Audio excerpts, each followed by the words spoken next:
Good morning, boys and girls. This is Kosala, also known as Marventus, bringing you yet another shoutcast of Bronze League action. Now then, those of you who've been following on from my channel know that I do most of my casts in the first person, but every now and then I do get replays sent to me by my channel fans and community members of the Blizzard forums, of showcasing their Bronze League action and what we can learn from these experiences. So let's see who we've got here. We've got the red Terran Nimune in the top left, and in the top right we've got the blue Zerg Unit X, who sent me this cast. And this is a game that does a good job of showcasing how you can keep your opponent walled in with some good map control, and make sure that he doesn't expand or get anywhere in the game while you macro away and win at the end of the day. So let's see what we got here. We have Mr. Unit X sending off an Overlord to do some scouting. Started to do his expansion, or rather his building. Let's get the production tab up, see what's going on. We have a barracks coming out for our Terran opponent, another drone coming out for our Zerg Unit X. We are now at 14 supply. And we have an Overlord heading out this way. We've got a drone scouting the Terran base, grabbing a gas here to annoy the Terran opponent and stop him from expanding into gas too quickly. And over here at the main base, we're just now putting down a spawning pool at 13 supply.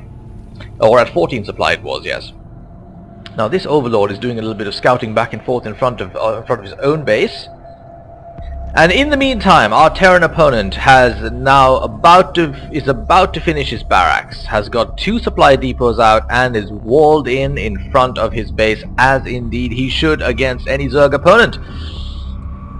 And the first Marine is on the way. First gas coming out for Unit X, and this is it's coming out, well, I was going to say slightly late, but of course nothing's happened in the game right now, so there's no reason for it to be out early. I will normally have an Overlord out at 9 supply, and I will get my first gas in a spawning pool at 12 supply in order to get out that first batch of Zerglings to do some early harassment myself. Unit X taking it rather easily and focusing on his build-up, because he doesn't appear to be threatened from anywhere. Having a small FPS spike here, and now it's back. Sorry about that. Okay, we have an Overlord heading out in the middle of the field here. And the gas is just now being shot at by the one Marine that popped out. Second one coming out to join his buddy. And that gas looks like it's going to be freed up any second now.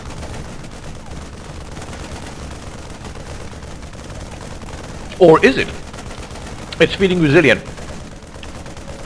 Lovely winter morning here, by the way, in Hertfordshire in England, boys and girls. Slightly grey but crisp weather. Clear skies, and we have a second barracks going down for Mr. Nimune with a tech lab attached to the side, so perhaps we're going to be seeing some more orders coming out there. And this tech lab still has no add-on whatsoever. Now, these add-ons are expensive to make, and they do take an insanely long amount of time to build. So if you're going to have one, you want to pop one out fairly early. And it's interesting to see that aside from Unit X, our Terran buddy over here is doing virtually no scouting. At this point, he's got no idea what's going on. He's got 3 or 4 Marines out. He's walled himself in his base, but basically he has no clue what's going on. Aha! He's placed a Marine at his back door, as indeed one should. This not doing this has screwed me over a couple of times.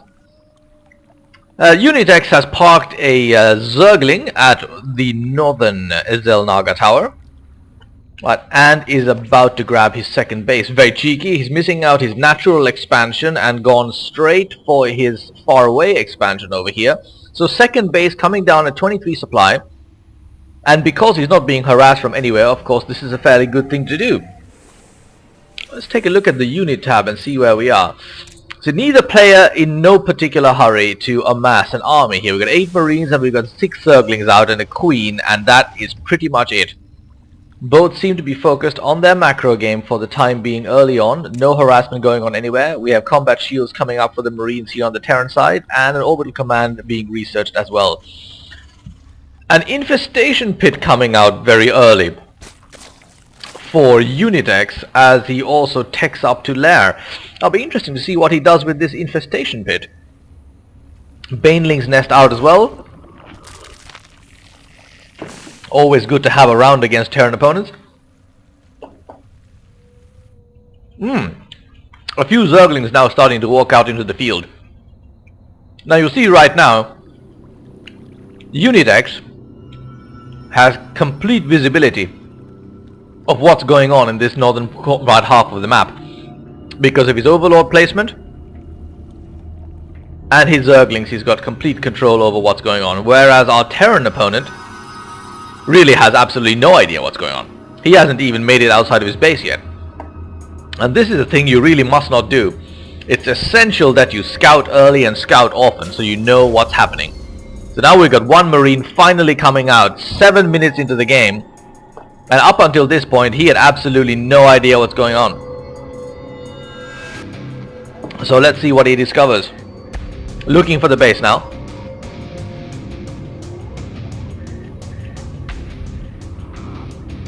Doesn't see the overlord.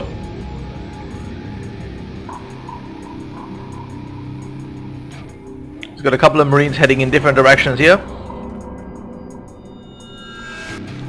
Spots the zerglings and backs away. Now will he see this expansion? Nimune does not see the expansion creep. Now he grabs a Zelnaga tower, wise move, but he doesn't see the expansion. So in the meantime we have Unitex hiding some of his zerglings behind the brush here and morphing into a few banelings. 5 banelings being morphed into there. So he's removed them from in front of his base and parked them here hidden away behind the brush. And our Marine is now heading back. The Marine has taken out the Zergling that was guarding that Zelnaga tower and has now got both Zelnaga towers. We have a batch of Zerglings about to head out possibly, and we have creep spreading. So let's see, we have an Infestor is coming out and Borrow is being researched. 4 Banelings morphing in as well, and 2 additional Marines coming in for our Terran guy, who's also researching Stimpack now. Let's see how this goes. And we have the first push coming out. A considerable bio ball here consisting of almost a full commands group worth of Marines is heading out. Let's see how this goes. Does he even know where the base is? He's discovered the back door, heading through the brush, and now he will spot the creep. Let's see how this goes.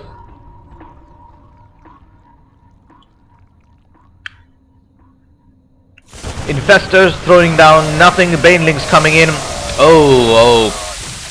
See, he popped the stim pack right there, pulled the health of the Marines down, and the Banelings just rolled in directly after and mopped up.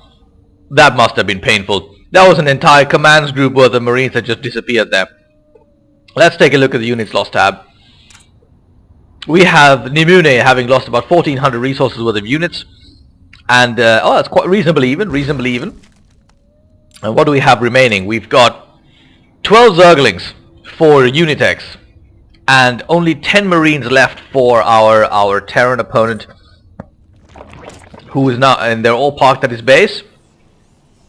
We have another Marine coming out, and more order rather, and concussive shells is being researched. So we seem to be moving from the Marine to the Marauder now, along with the factory being researched as well. In the meantime, third base going down for Unitex. Good time to do this, because of course the first attack has just happened, the second one is unlikely to be on the way immediately. The resources are there, go ahead and expand. Now I've discovered that generally you don't need more than 2 bases in Bronze League games really to get anywhere, but I tend to do this as well and get the third base anyway, just for the hell of it. A second investor coming out, Infestor rather, not an investor, an Infestor. Right, coming out over here. And we're also researching flyer attacks. Now why are we doing that? Do we have a spire anywhere here that I have missed? A spire has indeed gone up.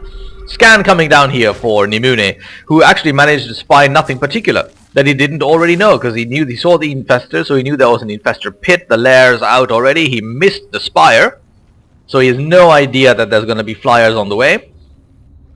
And he is putting up his own starport. In fact, he's got a starport out already. Or he's putting up a third starport. So maybe he's taking up to a possible Banshee or Viking tech change. Let's see what comes out the window here. Let's take a look at the resource tabs. Now, if you look at this, you see why it's great to have map control and really be able to run your own thing as Zerg when you're playing against an opponent like Terran who's locked into one base.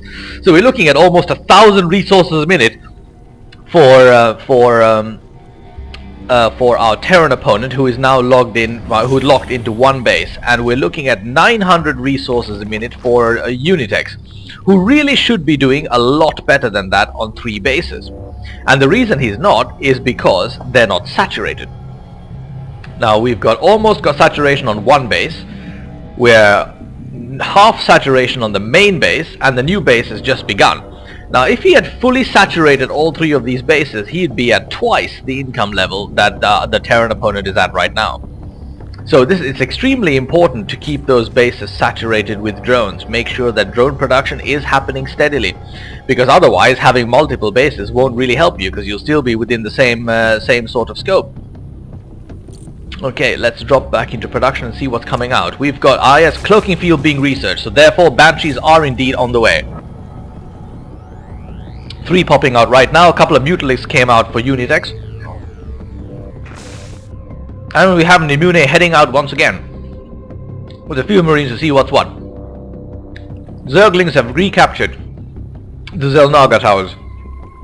And now you see that Unitex has got complete control over this portion of the map, and also has visibility into this corner right here. Let's see what Nimune can do with this. I have a few Marines heading out. I imagine those guys are going to grab the Zelnaga towers, but this is going to be an ugly surprise. Hidden behind the brush here, several Zerglings.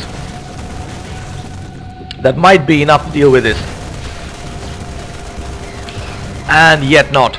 Marines, tough opponents, can hold their own extremely well. We have another group going here for the next Zelnaga tower as well. Once again, the Zelnaga towers go under the control of the Terran opponent. However, look at this army that's been happening in the meantime. We've got almost 2 command groups and a little bit's worth of units in the center of the field.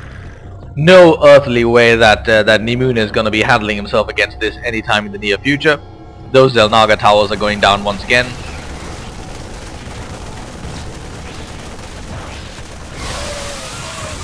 Back under Zerg control.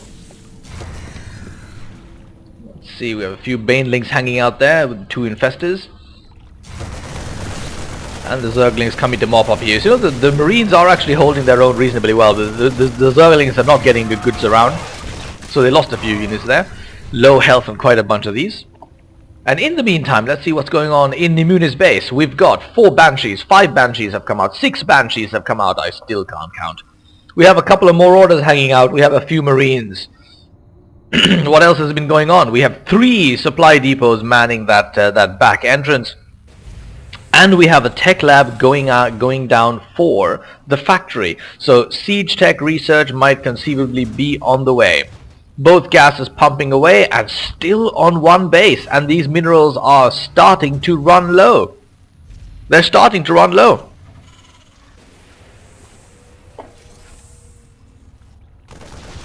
Have Mutilisks coming in to do some harassment, popping around to see.